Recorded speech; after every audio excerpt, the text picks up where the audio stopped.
Hello guys, எப்படி இருக்கீங்க? இந்த வீடியோவில் மார்ஜினல் காஸ்டிங் சாப்டரில் how to calculate profit volume ratio. Profit volume ரேஷியோவை ஷார்ட் ஃபார்ம் என்னன்னு சொல்லுவோம் அப்படின்னா பிவி ரேஷியோன்னு சொல்லுவோம். இது கொஞ்சம் ப்ராப்ளம் இந்த வீடியோவில் இருக்குது. நம்ம கேல்குலேட் பண்ணி பார்க்கலாம். ப்ராஃபிட் வால்யூம் ரேஷியோனுடைய மீனிங் பார்த்துட்டு அதை ஃபைண்ட் அவுட் பண்ணுற மாதிரி சில ப்ராப்ளம்ஸ் இருக்குது. அதை நம்ம பார்க்கலாம். அதை பார்க்கறதுக்கு முன்னாடி நம்ம வீடியோவை புதுசாக பார்க்குறவங்க, இன்னும் சப்ஸ்கிரைப் பண்ணாதவங்க எல்லாமே சப்ஸ்கிரைப் பண்ணுங்கள். அப்போ தான் உங்களுக்கு எல்லா நோட்டிஃபிகேஷனும் நம்ம வீடியோ சேனல்லேருந்து போடக்கூடிய வீடியோஸினுடைய நோட்டிஃபிகேஷன் எல்லாமே ரெகுலராக உங்களுக்கு வரும். ரொம்ப யூஸ்ஃபுல்லாக இருக்கும், நீங்கள் பார்த்துக்கலாம். இப்போ நம்ம வீடியோக்குள்ளே போகலாம் வாங்க. இப்போ ப்ராஃபிட் வால்யூம் ரேஷியோ அல்லது ஷார்ட் ஃபார்மில் பார்த்தீங்கன்னா பிவி ரேஷியோ, அதனுடைய மீனிங் என்னன்னு பார்ப்போம். இப்போ மீனிங் பார்த்தீங்கன்னா it is important for studying the profitability of a business operation. ஒரு கம்பெனியினுடைய பிஸ்னஸை நடத்துகிறோம் இல்லையா, அதனால் நமக்கு எவ்வளோ ப்ராஃபிட் வருது அப்படிங்கிறத ஸ்டடி பண்ணுறது தான் ப்ராஃபிட் வால்யூம் ரேஷியோ. சார் அதுக்கு எதுக்கு சார் ஸ்டடி பண்ணணும்? நம்ம trading account, profit and loss account போட்டாவே நமக்கு ப்ராஃபிட் தெரிஞ்சிட போகுது. ஸோ அது பார்த்தீங்கன்னா ஃபினான்ஷியல் அக்கௌண்டிங். ஆனால் மேனேஜ்மெண்ட் அக்கௌண்டிங்கில் அந்த ப்ராஃபிட்டெல்லாம் வச்சுக்கிட்டு தான் திரும்ப நம்ம அனலைஸ் பண்ணுறோம். ஏன்னா டுவர்ட்ஸ் த ஃபியூச்சர், எதிர்காலத்துக்காக நம்ம பண்ணக்கூடியது. ஸோ இதை ஸ்டடி பண்ணுறோம். எதுக்கு இந்த ஸ்டடி பண்ணுறது எதுக்காக அப்படின்னா, அல்லது எப்படி பண்ணலாம் அப்படின்னு சொன்னால், நம்ம கான்ட்ரிபியூஷனுக்கும் சேல்ஸ் வேல்யூவுக்கும் இருக்கக்கூடிய ரிலேஷன்ஷிப்பை எஸ்டாப்ளிஷ் பண்ணுறது அல்லது ஸ்டடி பண்ணுறது தான் profit volume ratio. Profit volume ratio எந்த ரிலேஷன்ஷிப்பை ஸ்டடி பண்ணுது? கான்ட்ரிபியூஷனுக்கும் சேல்ஸ் வேல்யூவுக்கும். இதை கான்ட்ரிபியூஷன் மார்ஜின் ரேஷியோன்னு கூட சொல்லுவாங்க. அப்போ கான்ட்ரிபியூஷன்னா என்ன அப்படிங்கிறது நான் ஏற்கனவே ஒரு வீடியோவில் சொல்லியிருக்கேன். இருந்தாலும் இந்த இடத்துல திரும்ப நம்ம பார்க்கலாம். கான்ட்ரிபியூஷன் அப்படிங்கிறது ஒரு கம்பெனியில், ஃபார் எக்ஸாம்பிள் நம்ம ஒரு கார்மெண்ட் கம்பெனி எடுத்துக்கோங்க. நம்ம டிஷர்ட் தயார் பண்ணுறோம் அப்படின்னா எவ்வளோ டிஷர்ட் தயார் பண்ணுறோமோ அதை ஒரு செல்லிங் ப்ரைஸ், ஒரு எம்ஆர்பி ஃபிக்ஸ் பண்ணி நம்ம சேல்ஸ் பண்ணுறோம். அது சேல்ஸ் அமௌண்ட்டு, சேல்ஸ் வேல்யூன்னு சொல்கிறோம். அதிலிருந்து அந்த டிஷர்ட் தயார் பண்ணுறதுக்காக எவ்வளோ செலவாகுதோ, தயார் பண்ணுறதுக்காக ப்ரொடக்ஷன் காஸ்ட்டு அது எவ்வளோ வருதோ அதை மைனஸ் பண்ணுறோம். அதை தான் வேரியபிள் காஸ்ட்டுன்னு சொல்கிறோம். அப்போ சேல்ஸுலேருந்து வேரியபிள் காஸ்ட்டு மைனஸ் பண்ணுறப்போ கிடைக்கக்கூடியது தான் கான்ட்ரிபியூஷன். அப்போ எப்படி சார் கான்ட்ரிபியூஷன் ஒரு மார்ஜின்னு சொல்கிறோம்? ஆக்சுவலாக மார்ஜினாவே ஒரு ப்ராஃபிட்டு. எப்படி அதை சொல்கிறோம் அப்படின்னா, இந்த ப்ரொடக்ஷன் பண்ணாலும் பண்ணலைன்னாலும் நம்ம ஃபிக்ஸட் காஸ்ட்னு ஒரு நிலையான செலவு இருக்குது. அது பர்மனெண்ட்டாக அந்த செலவு தான் தீரும். உதாரணமாக நில் ப்ரொடக்ஷன் கூட வச்சுக்கோங்க. இப்போ இந்த லாக்டவுன் பீரியடில் பார்த்திங்கன்னா நிறைய ஃபேக்ட்ரிஸ் க்ளோஸ் பண்ணியிருந்தாங்க. அப்போ ப்ரொடக்ஷன் இல்லை அப்படின்னா வேரியபிள் காஸ்ட் இருக்காது, அதாவது ப்ரொடக்ஷன் காஸ்ட் இருக்காது, அதாவது மார்ஜினல் காஸ்ட் இருக்காது. ஆனால் ஃபிக்ஸட் காஸ்ட் ஒரு பர்மனெண்ட் எம்ப்ளாயீஸுக்காக கொடுக்கக்கூடிய சேலரியோ அல்லது ஒரு பில்டிங் ரெண்ட்டோ, இது மாதிரி ஓவர் ஹெட்ஸோ, இது எல்லாமே கண்டிப்பாக வரும். இன்டைரக்ட் எக்ஸ்பென்ஸ் சொல்கிறோம், இது எல்லாமே கண்டிப்பாக வரும். அப்போ அந்த ஃபிக்ஸட் காஸ்ட் கண்டிப்பாக வரதுனால நம்ம அதை எக்ஸ்க்ளூட் பண்ணி வச்சுட்டு சேல்ஸுக்கும் வேரியபிள் காஸ்ட்டை மட்டும் நம்ம எடுத்து தான் கான்ட்ரிபியூஷன் பார்க்குறோம். அந்த கான்ட்ரிபியூஷனுக்கும் சேல்ஸுக்கும் எவ்வளோ பர்சன்டேஜ் இருக்குது அப்படிங்கிறத பார்க்குறது தான் பிவி ரேஷியோ. ஓகேவா? இப்போ அடுத்து பார்த்தீங்கன்னா, அதை நான் இப்போ இங்கே சொன்னதான் கான்ட்ரிபியூஷன் சேல்ஸை தான் ரேஷியோன்னு நம்ம இதை சொல்லலாம். ப்ராஃபிட் வால்யூம் ரேஷியோவை கான்ட்ரிபியூஷன் சேல்ஸ் ரேஷியோன்னு நம்ம இங்கே சொல்ல முடியும். இன்னொன்று பாயிண்ட் நம்ம என்ன பார்த்தீங்கன்னா, இதில் கிடைக்கக்கூடிய ஆன்சர் நம்ம பர்சன்டேஜில் சொல்லும். ஏன்னா ப்ராஃபிட் எப்போவுமே will be measured in the terms of percentage. அதனால் இது பர்சன்டேஜில் நம்ம எக்ஸ்பிரஸ் பண்ணிக்கலாம். ஸோ அதனுடைய சிக்னிஃபிகன்ஸ் என்னன்னு நம்ம இந்த வீடியோவில் பார்க்கலாம். இந்த ஸ்லைடில் அதனுடைய சிக்னிஃபிகன்ஸ் என்னென்னா, நான் அதிலே சொன்னதான் ப்ராஃபிட் எவ்வளோ இருக்குது கம்பெனியில், ப்ராஃபிட்டபிலிட்டி பொசிஷனை, ப்ராஃபிட் அப்படிங்கிறது வேறு, ப்ராஃபிட்டபிலிட்டிங்கிறது வேறு. ப்ராஃபிட்டபிலிட்டியினுடைய பொசிஷன் நம்ம எவ்வளோங்கிறத நம்ம இதை ரிவீல் பண்ணோம். எது ப்ராஃபிட் வால்யூம் ரேஷியோ ரிவீல் பண்ணோம். ஓகேவா? அது ரிவீல் பண்ணுறதுனால நமக்கு என்ன ஆகுது அப்படின்னா, இப்போ ப்ராஃபிட் வால்யூம் ரேஷியோ நம்ம ஹையாக இருக்குதுன்னு வச்சுக்கோங்க. இப்போ 50% 60% இருக்குன்னா கம்பெனியினுடைய, இப்போ நான் சொன்ன ஒரு கார்மெண்ட் கம்பெனி சொன்னால் அது எக்ஸாம்பிள் எடுத்துக்கோங்க. அந்த கம்பெனியுடைய ப்ராஃபிட்டபிலிட்டி நல்ல ஹையாக இருக்குன்னு அர்த்தம். இப்போ சப்போஸ் நம்ம ப்ராஃபிட் வால்யூம் ரேஷியோ குறைவாக இருந்ததுன்னா, சும்மா 10%, 20%, 5% தான் இருக்குன்னா, கம்பெனியினுடைய ப்ராஃபிட்டபிலிட்டி பொசிஷனும் கம்மியாக இருக்குதுன்னு அர்த்தம். அப்போ ஒரு கம்பெனியுடைய லாப நிலைமை எப்படி இருக்குங்கிறத எதை வச்சு நம்ம தெரிஞ்சுக்கலாம்? ப்ராஃபிட் வால்யூம் ரேஷியோ வச்சு தெரிஞ்சுக்கலாம். அதனால் எப்போயுமே ஒரு கம்பெனி என்னென்னா, ஒரு ப்ராஃபிட் வால்யூம் ரேஷியோ இன்க்ரீஸ் பண்ணுறதுல தான் ஒரு எய்மாக இருக்கணும். சரியா? அதே நேரத்தில் ஒரு கம்பெனியில் ஒரு 4 ப்ராடக்ட் தயார் பண்ணுறோம் அப்படின்னு சொன்னால், உதாரணமாக கார்மெண்ட் கம்பெனியில் டிஷர்ட்டும் தயார் பண்ணுறோம், பனியன் தயார் பண்ணுறோம் அப்படின்னு சொன்னால், கிட்ஸ் வேறு தயார் பண்ணுறோன்னா, ஒவ்வொரு ப்ராடக்ட்டுக்குமே தனித்தனியாக நம்ம ப்ராஃபிட் வால்யூம் ரேஷியோ கண்டுபிடிக்கல. ஏன்னா வேரியபிள் காஸ்ட் அந்தந்த ப்ராடக்ட் தகுந்த மாதிரி வரும். ஆனால் நமக்கு வந்து ஃபிக்ஸட் காஸ்ட் வந்து எல்லாத்துக்கும் சேர்ந்து மொத்தமாக தான் வரும். அதனால் ஒவ்வொரு ப்ராடக்ட்டுக்குமே தனிப்பட்ட முறையில் ப்ராஃபிட் வால்யூம் ரேஷியோ கண்டுபிடிக்கிறதுனால அந்த ப்ராஃபிட் மார்ஜின் எவ்வளோ இருக்குங்கிறதெல்லாம் நம்ம கான்ட்ரிபியூஷன் மார்ஜின் எவ்வளோ இருக்குங்கிறதெல்லாம் ஈஸியாக தெரிஞ்சுக்கலாம். ஓகேவா, புரியுது இல்லைங்களா? இப்போ அது உண்டான ஃபார்முலா, இதை கண்டுபிடிக்கிறது சில ஃபார்முலாஸ் இருக்குது. ஏன்னா அதை வச்சு தான் நம்ம ப்ராப்ளம் போட போகிறோம். இப்போ பார்த்தீங்கன்னா ஃபார்முலா பார்த்தீங்கன்னா பிவி ரேஷியோவுக்கு வந்து பேசிக் இம்பார்ட்டன்ட் ஃபார்முலா பார்த்தீங்கன்னா contribution by sales into 100. So contribution important. நான் முன்னாடி மீனிங்கில் சொன்னேன், கான்ட்ரிபியூஷன் டு சேல்ஸ் ரிலேஷன்ஷிப் தான் ஃபைண்ட் அவுட் பண்ணுறோம். அப்போ கான்ட்ரிபியூஷன் பை சேல்ஸ் இன்ட்டு 100, எவ்வளோ சேல்ஸ் இருக்கோ அதில் கான்ட்ரிபியூஷன் எவ்வளவு, அதனுண்டான பர்சன்டேஜ் என்ன, இதை தான் கால்குலேட் பண்ண போகிறோம். சேல்ஸ் 10,000 அப்படின்னா கான்ட்ரிபியூஷன் வந்து 1000 வந்திருக்குன்னா அப்போ அதனுடைய பர்சன்டேஜ் என்ன, சேல்ஸில் அந்த கான்ட்ரிபியூஷன் எவ்வளோ இருக்குங்கிறத பார்க்குறது. அதுதான் வந்து பிவி ரேஷியோடைய பேசிக் ஒரு ஃபார்முலா. இதே வந்து கொஞ்சம் வேறு மாதிரி ஆல்ட்ரு பண்ணி சொல்லலாம். PV ratio equal to sales minus variable cost divided by sales into 100ன்னு சொல்கிறோம். சேல்ஸ் மைனஸ் வேரியபிள் காஸ்ட்னாவே கான்ட்ரிபியூஷன் தான். அப்போ ஆட்டோமேட்டிக் என்ன ஆகுது, contribution by sales into 100 same formula நமக்கு கிடைச்சிருது. அடுத்தது பார்த்தீங்கன்னா PV ratio equal to fixed cost plus profit by sales into 100. இதுலேயும் வந்து பார்த்தீங்கன்னா fixed cost plus profit, fixed cost plus ப்ராஃபிட்னாவே அது வந்து இஸ் ஈக்குவல் டு கான்ட்ரிபியூஷன் தான். அதனால தான் ஃபார்முலா எல்லாமே நான் ஆர்ஆர்னு கொடுக்குறேன். பிவி ரேஷியோ கண்டுபிடிக்க நிறைய ஃபார்முலா கிடையாது, ஒரே ஃபார்முலா தான். ஆனால் இது வேறு வேறு ஃபார்மேட்டில் நம்ம கொடுக்கலாம், அவ்வளோதான். இப்போ அடுத்தது இன்னொரு ஃபார்முலா நம்ம எப்படி சொல்லலாம். சப்போஸ் இந்த மேலே சொன்ன ஃபார்முலாஸ் எல்லாம் எப்போ யூஸ் பண்ணலான்னா, ஒரு கம்பெனியுடைய 1 இயர் இன்ஃபர்மேஷன் மட்டும் கொடுத்துருந்தானா நம்ம அதை யூஸ் பண்ணிக்கலாம். சப்போஸ் 2 வருஷத்துக்கு, இப்போ கரண்ட் இயருக்கும் ப்ரீவியஸ் இயருக்கும் உண்டான டீட்டெயில்ஸ் கொடுத்துருந்தா இந்த ஃபார்முலா யூஸ் பண்ணிக்கலாம். மேலே இருக்கிற ஃபார்முலா வந்து யூஸ் பண்ண முடியாது. என்னென்னா change in profit by change in sales into 100ன்னு ஒரு ஃபார்முலா இருக்குது. அதை வச்சு நம்ம யூஸ் பண்ணிக்கலாம். ஓகேவா, ஃபார்முலா ஒன்றில் ஒரு கிளான்ஸ் பார்த்து வச்சுக்கோங்க. இப்போ நம்ம வந்து ப்ராப்ளத்துக்கு போகலாம். இப்போ வந்து ஃபஸ்ட்டு ப்ராப்ளம் என்னன்னு பாருங்கள். From the following data calculate PV ratio, sales, variable cost, fixed cost. இதுதான் ஃபார்முலா. இந்த 3 டீட்டெயில்ஸ் கொடுத்துருக்காங்க. பிவி ரேஷியோ வந்து நம்ம கால்குலேட் பண்ணணும். இப்போ பிவி ரேஷியோ கால்குலேட் பண்ணுறதுக்கு உதாரணத்துக்கு மார்ஜின் காஸ்ட்டையும் இந்த 3 இன்ஃபர்மேஷன் இருந்தாவே போதும், எல்லாமே நம்ம சால்வ் பண்ணிக்கலாம். Sales, variable cost, fixed cost, இந்த 3 இருந்தாவே என்ன கொஸ்டின்ஸ் கேட்டாலும் ப்ராப்ளம் ஓரியன்டாக அதை வந்து நம்ம சால்வ் பண்ணிக்கலாம்.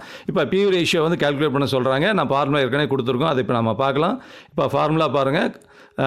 PV ratio equal to c by s into 100ன்னு சொல்லி ஷார்ட் ஃபார்ம் கொடுத்துருக்கேன். சிங்கிறது வந்து கான்ட்ரிபியூஷன், எஸ்ங்கிறது சேல்ஸு. இப்போ வந்து இந்த கொடுத்துருக்க டீட்டெயில்ஸ் வந்து கான்ட்ரிபியூஷன் வந்து டைரெக்டாக கொடுக்காதனால அந்த சேல்ஸ் இருக்குது, ஓகே. கான்ட்ரிபியூஷன் இல்லாதனால கான்ட்ரிபியூஷன் தனியாக நம்ம ஒர்க்கிங்ஸ் போட்டு கால்குலேட் பண்ணிக்கலாம். அப்போ கான்ட்ரிபியூஷனுக்கு உண்டான formula sales minus variable cost, இது அந்த ஃபார்முலா லிஸ்ட்டில் இருக்குது. இப்போ சேல்ஸையும் வேரியபிள் காஸ்ட்டும் அமௌண்ட்டை வந்து எடுத்துக்கலாம். சேல்ஸ் பார்த்தீங்கன்னா 10 lakhs, வேரியபிள் காஸ்ட் வந்து 4 lakhs இருக்குது. அப்போ டிஃபரன்ஸ் வந்து 6 lakhs. அந்த 6 lakhs தான் இப்போ கான்ட்ரிபியூஷன். இப்போ மேலே ஃபார்முலாவில் நம்ம ஈஸியாக சப்ஸ்டியூட் பண்ணிக்க முடியும். நம்ம போஸ்டிங் கொடுங்க. கான்ட்ரிபியூஷன் வந்து 6 lakhs பை சேல்ஸ் வந்து 10 lakhs போட்டிங்கன்னா இன்ட்டு 100க்கு வந்து பார்த்தீங்கன்னா 60% நமக்கு ஆன்சர் வந்தது. அப்போ பிவி ரேஷியோ வந்து 60%. புரியுதுங்களா? ஈஸியாக இருக்கும், சிம்பிளாக இருக்கும். பிவி ரேஷியோ உண்டான ஃபார்முலா பார்க்குறோம். அதில் என்ன ஐட்டம்ஸ் இல்லையோ அதுக்கு ஒரு ஒர்க்கிங்ஸை போட்டுட்டு மேலே வந்து நம்ம அந்த அமௌண்ட்டை கொண்டு போய் அங்கே போஸ்டிங் கொடுத்துட்டு ஆன்சர் ஃபைண்ட் அவுட் பண்ணிக்கலாம். ஓகேவா? இப்போ இன்னொரு ப்ராப்ளம் பார்க்கலாம். இப்போ செகண்ட் ஃபார்முலா வந்து பார்த்தீங்கன்னா என்ன details from the following data calculate PV ratio. அதே தான், த சேம் இன்ஃபர்மேஷன் இருக்குது. அமௌண்ட் மட்டும் தான் டிஃபர் ஆகுது. Sales 2 lakhs, variable cost 1,20,000 and fixed cost 40,000 இருக்குது. இப்போ பிவி ரேஷியோ கேட்குறாங்க கால்குலேட் பண்ண சொன்னால் பிவி ரேஷியோடைய ஃபார்முலா நம்ம ஃபஸ்ட் எடுத்துக்கணும். இதுதான் ப்ரொசீஜர். அப்போ சேம் ஃபார்முலா தான், கான்ட்ரிபியூஷன் பை சேல்ஸ் இன்ட்டு 100 தான். இதுலேயும் கான்ட்ரிபியூஷன் இல்லாதனால கான்ட்ரிபியூஷனை ஒர்க்கிங்ஸாக போட்டுக்கலாம். Contribution equal to sales minus variable cost. இப்போ கான்ட்ரிபியூஷனோடைய அமௌண்ட் வந்து எப்படி கண்டுபிடிக்கலாம்? சேல்ஸுக்கும் வேரியபிள் காஸ்ட்டும் உள்ள டிஃப்ரென்ஸ். சேல்ஸ் 2 lakhs இருக்குது, மைனஸ் பண்ணிக்கோங்க. வேரியபிள் காஸ்ட் வந்து 1,20,000 இருக்குது. அப்போ ஆக்சுவலாக 80,000 வந்து கான்ட்ரிபியூஷன். இப்போ அந்த கான்ட்ரிபியூஷன் மேலே ஃபார்முலாவில் வந்து நம்ம சப்ஸ்டியூட் பண்ணலாமா? சேல்ஸு சம்லேயே 2 lakhs இருக்குது. அப்போ என்ன ஆகுது? பிவி ரேஷியோ வந்து 80,000 பை 2 lakhs இன்ட்டு 100 போடுறப்ப நீங்கள் பிவி ரேஷியோ வந்து 40% வந்தது. ஓகேவா? ப்ராப்ளம் 1 and 2 வந்து சேம் தான், அமௌண்ட்டை மட்டும் டிஃபரெண்ட் பண்ணி ஈஸியாக நம்ம வந்து ஞாபகப்படுத்திக்கிறதுக்காக 2 ப்ராப்ளம் கொடுத்துருக்கேன். இப்போ அடுத்த ப்ராப்ளம் வந்து நம்ம போகலாம். ப்ராப்ளம் 3 என்னன்னு பார்க்கலாம். இப்போ பார்த்தீங்கன்னா ஃப்ரம் தி ஃபாலோயிங் டேட்டா அதே தான், கால்குலேட் பிவி ரேஷியோவே தான். ஆனால் இதில் என்ன டிஃப்ரென்ஸ்னால் சேல்ஸ் அமௌண்ட்டு டோட்டலாக கொடுக்காம எவ்வளோ யூனிட்ஸ் ப்ரொடக்ஷன் பண்ணுறோம், அதாவது எவ்வளோ யூனிட் சேல்ஸ் பண்ணுறோம், எவ்வளோ ரேட்டுக்கு, ஒரு யூனிட் என்ன ரேட்டுக்கு சேல்ஸ் பண்ணுறோன்னு கொடுத்துருக்காங்க.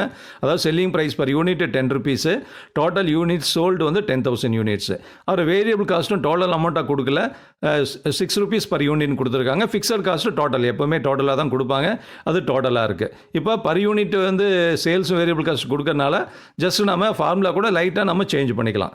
ஏன்னா ஃபுல் அமௌண்ட் கண்டுபிடிச்சும் போடலாம் அல்லது பர் யூனிட் வச்சும் போடலாம். அது கொஞ்சம் ஈஸியாக இருக்கும். பார்த்தீங்கன்னா பிவி ரேஷியோ வந்து கான்ட்ரிபியூஷன் பை சேல்ஸ் இன்டு 100ன்னு எடுத்துக்கோம் இல்லைங்களா. இப்போ பர் யூனிட் சேல்ஸுக்கும் வேரியபிள் காஸ்ட்டும் கொடுத்ததுனால நம்ம அப்படியே கொஞ்சம் லைட்டாக மாற்றுறோம். Contribution per unit divided by sales per unit into 100 எப்போவுமே அதே தான். ஏன்னா it will be mention in the percentage, அதில் தான் வரும். இப்போ வந்து பார்த்தீங்கன்னா கான்ட்ரிபியூஷன் பர் யூனிட் வந்து நமக்கு டைரெக்டாக இல்லை. சேல்ஸ் பர் யூனிட் இருக்குது, வேரியபிள் காஸ்ட் பர் யூனிட் இருக்குது. ஸோ ரெண்டுக்கும் டிஃப்ரென்ஸு கான்ட்ரிபியூஷன் பர் யூனிட். அது ஒர்க்கிங்ஸாக பார்க்கலாமா? ஒர்க்கிங்ஸில் பாருங்கள், contribution per unit equal to sales per unit minus variable cost per unit. Selling price per unit பார்த்தீங்கன்னா 10 rupees, வேரியபிள் காஸ்ட்டு 6 rupees சம்மில் இருக்குது. பக்கத்துலேயே பார்த்துக்கலாம் லெஃப்ட் சைடில்.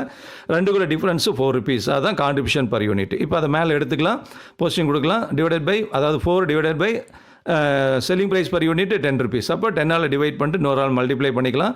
இப்போ பாருங்கள் 4/10 × 100 பார்த்தீங்கன்னா 40% பிவி ரேஷியோ. சேம் தான், மூணுமே கொடுக்கக்கூடிய ஃபார்மேட்டு தான் கொஞ்சம் கொஞ்சம் டிஃப்ரெண்ட்டாக இருக்குது தவிர மற்ற ரெண்டு சம்லேயுமே வந்து ஃபுல் அமௌண்ட்டாகவே இருந்தது. இதில் வந்து யூனிட்ஸ் வச்சு கொடுத்ததுனால ஃபார்முலாவையும் கொஞ்சம் ஈஸியாக நம்ம சால்வ் பண்ணிக்கலாம். ஓகேவா? இப்போ ஃபோர்த்து ப்ராப்ளம் என்னங்கிறத நம்ம பார்க்கலாம். From the following data calculate PV ratio and variable cost. ரெண்டு ஐட்டம் அதில் கண்டுபிடிக்க வேண்டியிருக்கு. பார்த்தீங்கன்னா சேல்ஸ் வந்து 10,000 units at ₹10 each, fixed cost 80,000 rupees, profit கொடுத்துருக்காங்க எக்ஸ்ட்ராவாக. யூஸ்வலாக சேல்ஸு, ஃபிக்ஸட் காஸ்ட், ப்ராஃபிட் இந்த மூணு கொடுத்துருக்காங்க, இந்த சம்மில் கொடுத்துருக்காங்க. யூஸ்வலாக நான் போன ஃபஸ்ட்டு ப்ராப்ளம் பார்க்குறப்ப என்ன சொன்னேன், sales, fixed cost and variable cost டெஃபரெண்ட்டாக இந்த 3 ஐட்டம் வேணும்னு சொன்னேன். ஆனால் இதில் ப்ராஃபிட்டை கொடுத்துட்டு வேரியபிள் காஸ்ட்டும் ஒரு ஐட்டமாக நீங்கள் கேல்குலேட் பண்ணுங்கன்னு சொன்னதுனால இப்போ முதல்ல பிவி ரேஷியோக்கு வந்து நம்ம என்னென்னு பார்க்கலாம். பிவி ரேஷியோ ஃபார்முலா பார்த்தீங்கன்னா கான்ட்ரிபியூஷன் பை சேல்ஸ் இன்டு 100 பண்ண முடியாது. ஏன்னா கான்ட்ரிபியூஷன் வந்து நமக்கு கண்டுபிடிக்கணும்னா வேரியபிள் காஸ்ட் வேணும் இல்லைங்களா. இங்கே வேரியபிள் காஸ்ட்டு ஒரு செகண்ட் கொஸ்டினாக கொடுத்ததுனால நம்ம வேறு ஒரு ஃபார்முலா நம்ம எடுத்துக்கிறோம், ஃபிக்ஸட் காஸ்ட் ப்ளஸ் ப்ராஃபிட். ஏன்னா அதுவும் கான்ட்ரிபியூஷன் தான். நமக்கு ஃபிக்ஸட் காஸ்ட்டும் சம்மில் இருக்குது, ப்ராஃபிட்டும் சம்மில் இருக்குது. அதனால் ஈஸியாக ரெண்டு ஆட் பண்ணி சேல்ஸு சம்மில் இருக்கிறனால டிவைட் பண்ணிக்கலாம். ஓகேவா? இப்போ நமக்கு வந்து ஒர்க்கிங்ஸில் பார்த்தீங்கன்னா ஏன் ஒர்க்கிங்ஸ் தேவைப்படுது, 10,000 யூனிட்ஸு at ₹10 each கொடுத்துருக்காங்க சேல்ஸுக்கு. டோட்டலாக சேல்ஸ் அமௌண்ட் கொடுத்துருந்தா டைரெக்டாக சப்ஸ்டியூட் பண்ணலாம். அது தெரியாதனால 10,000 × 10 1 lakh நம்ம எடுத்துக்கிறோம். இப்போ அதை கொண்டு போய் போஸ்டிங் மேலே கொடுக்குறப்ப பாருங்கள், ஃபிக்ஸட் காஸ்ட்டு சம்மில் இருக்குது 80,000 எடுத்தாச்சு. ப்ராஃபிட் வந்து பார்த்தீங்கன்னா 5,000 rupees வந்து சம்மில் இருக்குது, அதை ஆட் பண்ணிட்டோம். டிவைடட் பை சேல்ஸ் வந்து கீழே பாருங்கள், யூனிட்ஸ் மல்டிப்ளை பண்ணி 10 rupees-ஆல் மல்டிப்ளை பண்ணி 1 lakh. அப்போ இன்ட்டு 100 போடுறப்ப நமக்கு 85% வந்து ப்ராஃபிட் வால்யூம் ரேஷியோ இருக்கும்.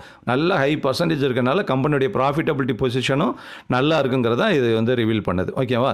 இப்போ வேரியபிள் காஸ்ட் கால்குலேட் பண்ண சொல்கிறாங்க. செகண்ட் கொஸ்டின், வேரியபிள் காஸ்ட் வந்து பார்த்தீங்கன்னா sales minus variable cost minus variable cost equal to sales minus fixed cost minus profit. இதுதான் ஃபார்முலா. இதை வந்து யூஸ்வலாக வேரியபிள் காஸ்ட் கால்குலேட் பண்ணுற மாதிரி இருக்காது. அந்த ஃபார்முலாவே கொஞ்சம் கொஞ்சம் ஆல்டர் பண்ணி நான் ஆன்சர் கண்டுபிடிக்கிற மாதிரி கொடுத்துருக்கேன்.